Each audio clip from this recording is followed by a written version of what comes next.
thought the way that Dr. Doug structured this class was interesting. He's like, okay, we're going to do something for this class. You guys are going to come up with some ideas. We're going to evaluate the ideas. And then we're going to plan and do whatever you guys came up with. And then, of course, we did eyes and ears. At the beginning of the class, it was definitely a lot of planning and a little bit more of a passive kind of learning experience. And then slowly he kind of stepped out of the picture, except for if we needed him. Which I thought was really cool because it allowed us to be independent and learn how to do all these things on our own. So we were all kind of cogs in a larger machine. Doug was just kind of like making sure that the machine didn't break. I had already done a 4-hour piece in the basement of the IT building, and I thought that went pretty good, but no one came to it. So I thought, well, let's see what we can do this time.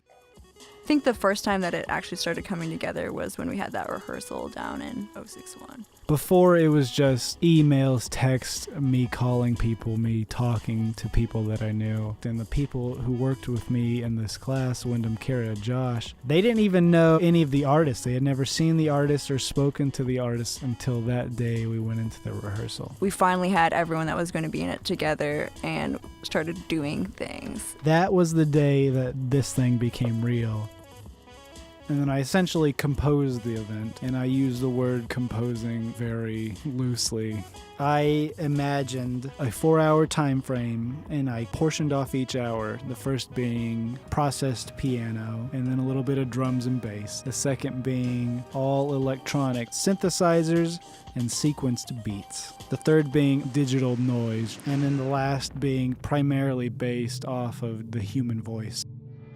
So my role in the piece was to work with Kara in designing a light show using the house lights in the space, the Indie Arts Garden, to immerse people visually into something that was already very immersive sonically. And really what we were trying to do was not be the focal point, but really just accent the artwork that the artists were creating.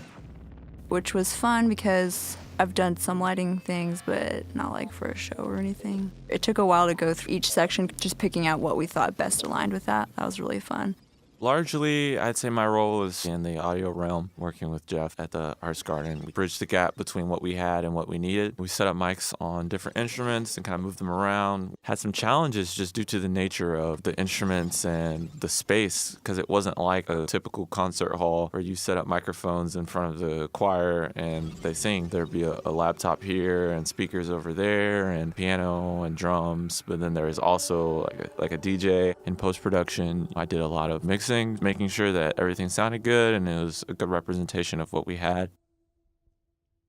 But I can't believe how many other people I convinced to do this. I got a great drummer and a bass player, and I had synth and beat-oriented people, and I had another guy who makes terrible noises on homemade contraptions that he builds at his house. And then I convinced 4 artists to paint on a big cardboard box.